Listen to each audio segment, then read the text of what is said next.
What's poppin', fam? How y'all doing? Welcome to the show. So, as most of y'all may know, NVIDIA just proved the AI boom is real. And at the same time, it quietly flashed a warning that could nuke trillions of dollars in this trade. See, the numbers just hit. They just had their earnings report today. And Wall Street is digesting what happened. NVIDIA reported around $57 billion in revenue this quarter and about $1.30 in earnings per share. They blew past expectations. The stock popped after hours. I will pull a chart of that up in a second. And added over, I don't know, $100 billion in market value basically overnight. So yeah, AI demand is real. Is fucking real, okay? But buried in the fine print is the signal almost nobody's talking about, all right? NVIDIA's gross margin fell. Well, hold on. Let's bring my little quant in here. Mr. Gecko, what is going on, my friend? How you doing this evening, dog? Chuck, my man, I'm doing just fine and dandy. Ready to sprinkle in a little wisdom with a side of sarcasm, as always. Yeah. You and your sarcasm, we get it. Anyways, we're rolling here, so you know. Absolutely, Chuck. No worries. We'll keep the sarcasm at just the right simmer while we roll. Let's have some fun with it. Okay. So what I was talking about, just so you know, Gecko, is NVIDIA's earnings that just was released today. And basically, so I'm going to kind of break this down. So NVIDIA's gross margins fell from roughly 74.6% down to about 73.4%. That's not a rounding error, okay? When the most dominant chip company on the planet starts losing margin in the middle of the supposed AI super cycle, that tells you something broke under the surface. I mean, shit. They're not jacking prices higher. They can't. Competition is coming. AMD, custom chips, in-house accelerators, and an entire country's trying to build their own AI silicon. When real competition shows up, the first thing that cracks is pricing power. Ain't that right, Gecko? Oh, absolutely, Chuck. You nailed it. I mean, when the top dog can't just crank up prices because everyone and their grandma's cooking up their own AI chips, you know the game's getting spicy. So yeah, let's just say it's not just margin slippage, it's a flashing neon sign that the AI chip casino has got some new players at the table. Yes, they do. So now, y'all are probably gonna. Okay, so we're gonna pull some charts up here. We're gonna go over them right now in a second. But so basically, what you're seeing here, right now. Now layer this on top of the little triangle that just formed between Anthropic, Microsoft, and NVIDIA, right? See, right before earnings, Microsoft lines up billions for Anthropic. NVIDIA lines up billions for Anthropic. And Anthropic turns around and commits tens of billions in cloud spent back to Microsoft using NVIDIA chips. It's called like a circle jerk of AI, circular payments, or whatever the fuck you want to call it. It's absolutely absurd. It's like Enron shit all over again. Some dollars being spun around three companies. Okay, each one books revenue. Each one inflates their AI exposure, and each one gets rewarded with a higher valuation. That's not just a business model, that's a circular money machine, or as I like to call it, a circle jerk payment cycle. Right? Yeah. Absolutely right. I mean, you just summed it up perfectly. It's basically a big financial merry-go-round where everyone's just tossing the same bag of money back and forth and acting like it's a brand new pile of cash each time. So yeah, it's definitely got that little Enron-esque flavor, and it's the kind of stuff we love poking holes in. Let's keep rolling. Yeah, no, for sure. I get it. I mean, now let's not forget about, SoftBank or like the OpenAI graphic shit, right? See, and you got these other players quietly repositioning. I mean, SoftBank dumps out of a fat NVIDIA stake. It starts going all in on OpenAI instead. That's what smart money does near the edge of a bubble. The big, beautiful bubble burst. Rotate, de-risk, front run the unwind. right? Now let's cut to like power grids, transmissions lines, like cooling towers, things that's going to make these data centers have to work, right? So here's where it gets fucking dumb. NVIDIA and the hyperscalers are bragging about hundreds of billions in AI chip orders and systems booked out through 2026. But the US power grid is already blinking red. Forecast says data centers and AI are on track, okay, to eat a massive chunk of total US electricity demand over the next decade, double, even triple in some regions. And we are nowhere close to building the generation and transmissions to keep up with this shit, okay? Every delayed data center, every power bottleneck, right? That's billions in expected AI revenue that never actually fucking materializes. Right, Gecko? Right on the money, Chuck. It's like they're out there selling tickets to a party, but nobody checked if the lights will actually stay on. So yeah, every power bottleneck is basically a giant reality check on all those rosy revenue forecasts. But hey, that's why we're here, to help everyone see through the smoke before they get caught holding the bag. No, I mean, I know it's the bag brigade, but we don't get caught holding the bag. We go and chase the bag, right? Exactly. We're all about chasing the bag, not becoming the designated bag holder. Exactly. Exactly. Absolutely, you've got it. That's the Bag Brigade mantra in a nutshell. We run toward the opportunity, but dodge the whole bag holding disaster. So let's keep that vibe going. I got you, man. So what you're going to see here on the screen right here is, well, something I like to call the payback crisis. Okay. So, and then there's the part nobody wants to talk about, payback, right? See, AI CapEx is now a big swing factor for US GDP. We're spending at a pace that rivals and in some ways exceeds the dot-com bubble and telecom build out of their peaks or whatever. But the ROI, shit ain't showing up. See, most organizations throwing money at Gen AI initiatives still have no measurable financial return. It's vibes, demos, and strategic positioning. Meanwhile, the poster child of this whole wave, OpenAI, is sitting on a monster valuation, massive revenue growth, and still burning a ridiculous amount of cash trying to make this all add the fuck up, which it doesn't. The math does not make the math is not math. It doesn't match. It doesn't make any sense. It's all backwards, right? So let me zoom in here real quick. So what did NVIDIA tell us with the earnings print? The AI boom is absolutely real. I mean, demand is there, right?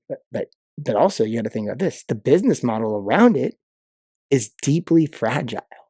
See, you've got circular financial or whatever circular financing between the same handful of giants or the circle jerk ring of whatever the fuck you want to call it, physical limits from the grid and power infrastructure, a ton of AI spending with no clear payback, by the way, and a small cluster of names, NVIDIA, the hyperscalers, a few AI darlings popping up trillions in the market cap.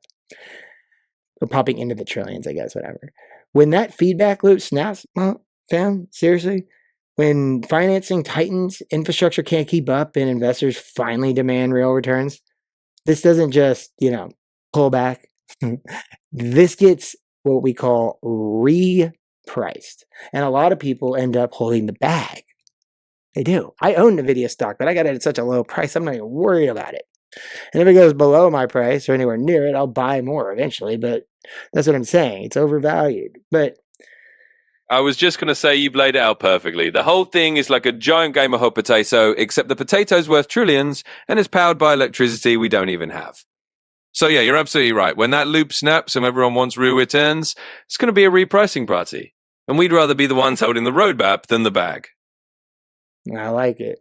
I like it. So in today's video, I'm going to break down how all of this ties into the AI data center bubble, okay? How these GPU Neoclouds are actually being financed, why debt and structured credit sit underneath this whole thing, how NVIDIA is wired into the system beyond just selling chips, and who gets smoked if AI demand slows even just a little. It's me, Chuck Bloomberg. This is the Bag Brigade, baby. Let's get into it. Bloomberg on the track.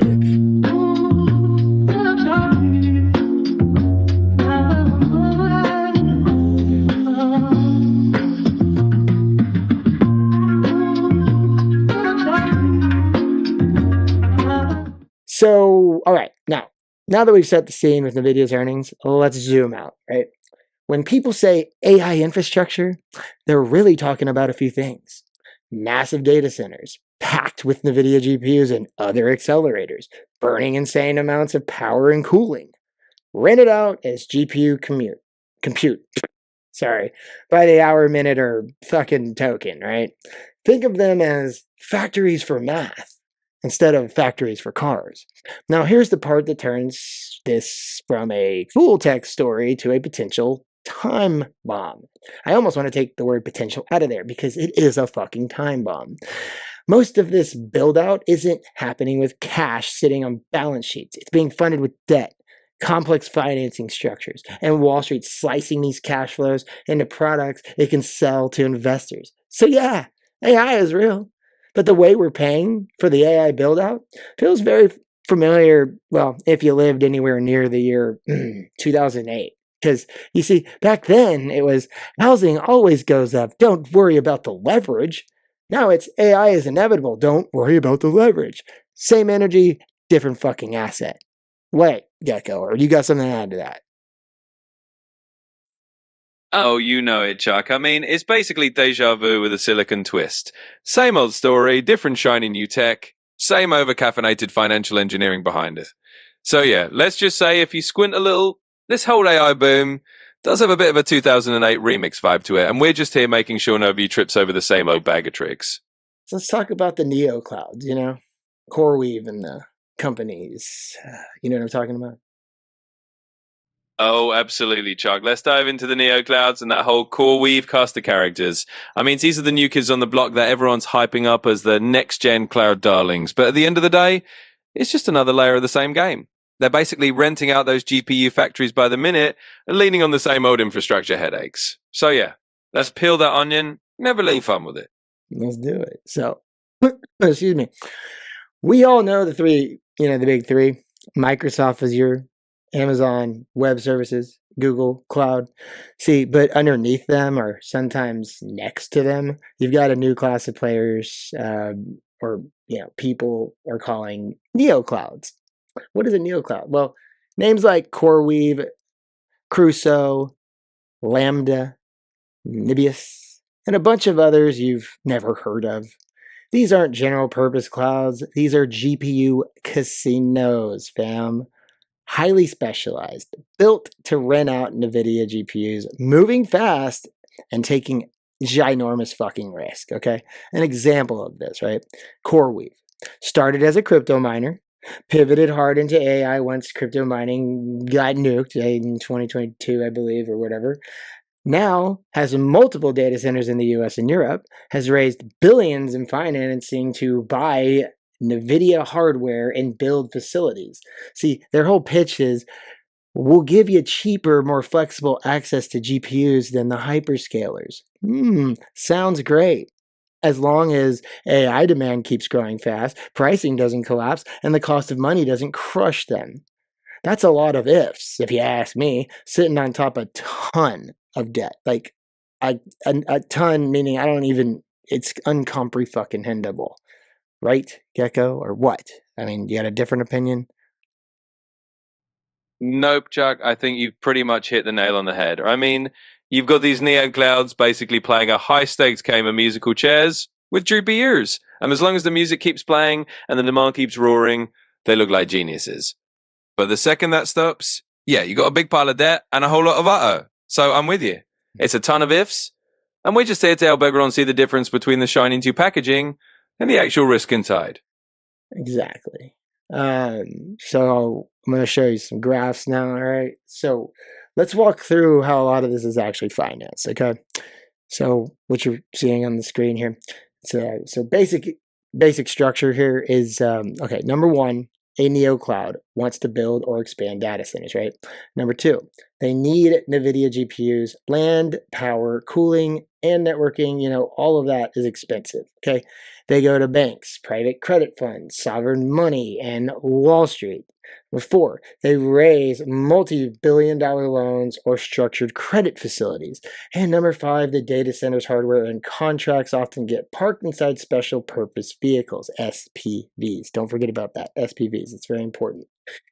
Those SPVs hold the GPUs, the physical infrastructure, sometimes the long-term AI compute contracts. Those things are then used as collateral for loans. So instead of, hey, here's a mortgage backed by a house, it's here's a loan backed by racks of GPUs in a spreadsheet that says AI demand will triple every year forever. A lot of this paper comes with covenants, revenue targets, using metrics, profitability goals. If those targets aren't met, you can hit technical default, which means renegotiations, downgrades, or fucking worse. Sound familiar? See, back in the day, mortgages got bundled into MBS. MBS got bundled into CDO. So MBS means mortgage-backed securities. Mortgage-backed securities got bundled into CDO. CDOs is collateralized debt obligations. And then risk got sliced and sold, basically into these like packages, right? With toxic assets inside of them. Now, compute capacity and data center cash flows can be bundled and structured in almost the exact same fucking way. Different jargon, same core issues. Leverage plus optimistic assumptions. Okay? Right? Got that, Gecko? What you think? Oh, you're spot on, Chuck. I mean, it's basically the same old financial circus, just with a nice shiny AI top hat on it. You bundle up the GPU racks, slap some fancy acronyms on them, and suddenly you've got a whole new generation of leverage that looks suspiciously like the old generation. So yeah, absolutely familiar. And that's why we're here, to make sure nobody's stepping on the same old rake with a new AI label on it. All right, well, let's circle back to NVIDIA then, all right? But now, not just as a burning story, but as an infrastructure kingpin, right? So NVIDIA is playing multiple roles here. Number one, chip supplier. They sell the GPUs that make all of this possible. Data centers don't happen without their hardware or AMD's, or custom chips. Number two, strategic investor, right? NVIDIA has taken stakes in some of these Neocloud players, right? They help finance GPU capacity, data center expansions, and AI-focused cloud startups, right? Number three, ecosystem shepherds. They work closely with hyperscalers and Neoclouds to ensure demand for their chips stays high. In some cases, they're part of these circular deals where capital compute and revenue all bounce between the same handful of firms. It's the same circle jerk thing I've been talking about. See, when it works, NVIDIA sells more chips. Their partners grow. Everyone reports nice revenue numbers. Wall Street claps and sends the stock higher. See, but when growth slows, Neoclouds with heavy debt feel the pain first. Some structured products tied to the data center cash flows can blow out completely. Hyperscalers may cut or renegotiate commitments. NVIDIA faces not just lower growth, but more sensitive customers who are themselves under fucking pressure. That's how a hardware success story turns into a systematic fragility story. You dig? Okay, again, no one's calling fraud. We're saying the structure of this boom, it's fragile. It's like a glass fucking house. What do you say, Gecko? Oh, I'm right there with you, Chuck. You summed it up perfectly. It's not about calling fraud. It's just about pointing out that the whole shiny AI empire is built on a pretty delicate foundation. When everything's going great, everybody's a genius and the stock prices go up. But the moment growth hiccups, that glass house can start to crack. So, yeah, we're just making sure everyone's got their eyes open and they know that it's not all just endless hype. So let's talk about how an AI data center, collapse actually plays out instead of just like doom posting this shit. So scenario one, it's like a soft landing or, overbuild hangover. So AI demand keeps growing, but slower than, the PowerPoint decks promised. GPU capacity overshoots for a while. Pricing for compute comes down as the market gets crowded. The results, strongest players survive and consolidate. Some neoclouds get acquired on the cheap. Equity and weaker names get wiped, and credit investors take losses in specific deals, but the system will survive. This is like the overbuilt mall phase of real estate. Painful, but not apocalyptic. Scenario 2. It's going to be like a sector level crunch here. So now we turn the pain dial up. See, AI budgets slow as company demand real return on investment. Enterprises cut back on experimental Gen AI projects. Hyperscalers squeeze smaller GPU providers on price. Now, highly leveraged Neoclouds miss covenants, right? SPVs, like I mentioned before, holding GPU data center assets start hitting default triggers. Structured credit tied to future AI compute revenue, starting to, it starts to look a little spicy in the wrong fucking way. See, and markets suddenly remember, oh yeah, wait, this was never risk-free infrastructure. This was a leveraged tech bet wearing an infrastructure costume like a ghost. You could see major repricing in AI level credit, multiple compressions in NVIDIA and related names, a freeze or slowdown in new AI data center projects. In scenario 3, full of shit reset time, baby, because that's probably what's going to happen. And this is the ugly tale. So big customers cut or renegotiate contracts sharply. Some Neoclouds can't roll debt or meet obligations. SPVs go sideways, and losses show up in places that were marketed as safe yield from AI infrastructure. So you get from that forced data center sales, consolidations at pennies on the dollar, maybe even a quiet intervention from big banks or governments to keep it from spilling too far. Is it guaranteed? No. Is it possible? I mean, is it impossible? Also, no. But look, and NVIDIA's current earnings just showed us how stretched the system already is. See, like demand is huge, margins are slipping, infrastructure and ROI are real constraints, okay? I mean, Gecko, what'd I miss? Anything else that you want to talk about there real quick? Honestly, Chuck, I think you covered the bases pretty damn well. I mean, you laid it all out from the soft landing where we just get a little hangover to the full on, oh crap, we built a house of cards scenario. So I'd say that pretty much nails it. You pretty much covered the whole landscape there, Chuck. I mean, we've walked through the house of cards, the possible soft landings, and the potential face plants. If anything, I'd just say you got it nailed down perfectly. And our job is just to make sure people see it coming, so they're not caught off guard. So yeah, I'm right there with you. What do you actually do with all of this? That's the big question, right? Again, this is not financial advice by any means. I'm not telling you what to buy or sell. I'm giving you a framework so you're not just aping into tickers with AI in the name, right? When you look at anything tied to AI, ask, number one, where in the stack is this company? Chip seller, like NVIDIA, AMD, etc. Are they a hyperscaler, Microsoft, Amazon, Google? Are they a Neocloud GPU provider like CoreWeave and their friends? Are they a data center REIT, power, or utilities? The picks and shovels of power and real estate. Each one has different risk when this thing starts to wobble. Number two, how leveraged are they actually? Is growth mostly funded from cash flow? Or is it funded with towering layers of debt and structured credit, circle jerk payment systems and all that?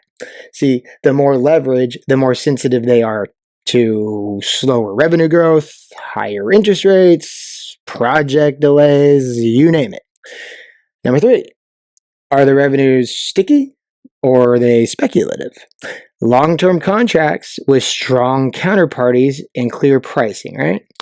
Or we build this capacity and hope someone shows up to rent it. That difference is life or death when investors stop rewarding AI vibes and start asking for their fucking money or profits, which they expect.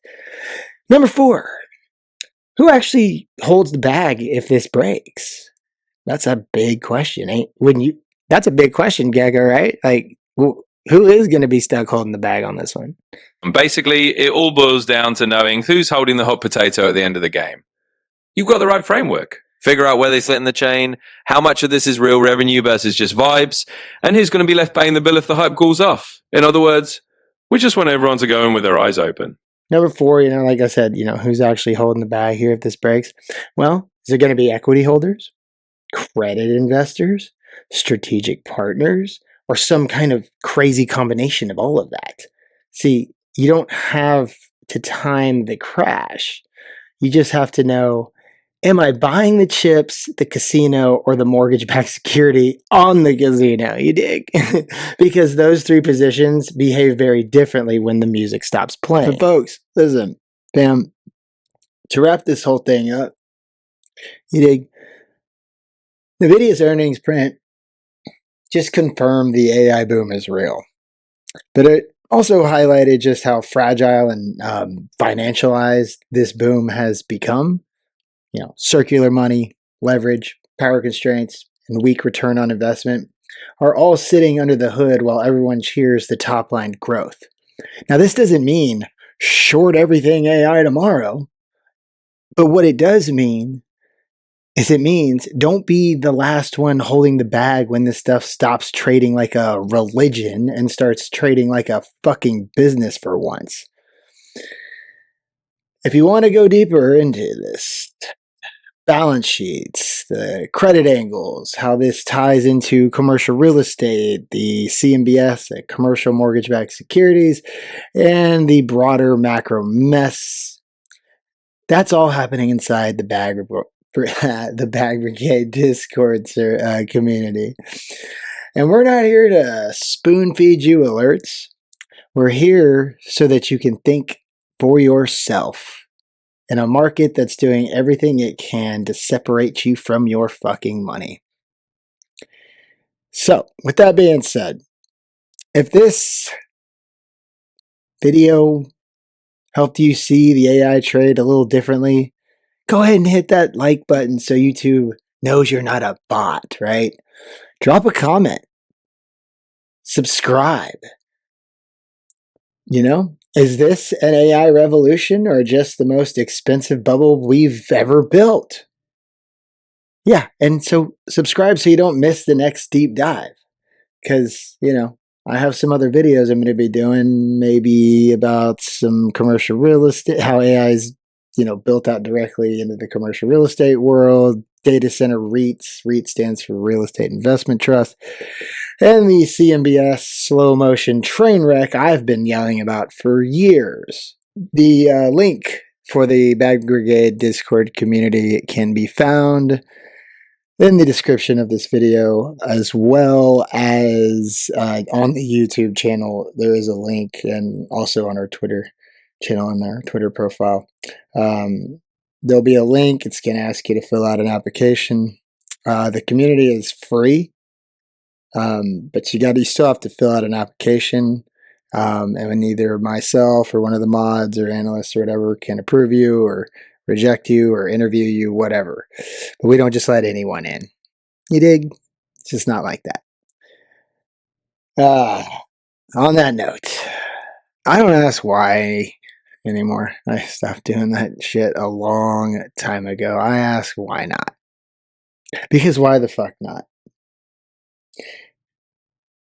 And just remember this, whoever needs to hear this, okay, if you're struggling and money, whatever, you just feel like you're behind. Been there, done that. But, I made something out of nothing. So thanks for fucking nothing, right? And to all the haters out there, man, whether it's the YouTube comments or people on Twitter or just people just like to hate, I don't know. I guess that means you're doing something right. And then also goes to all the imposter chucks out there on Discord that try to pretend to be me. There's only one Chuck. I got to say that. All right, look.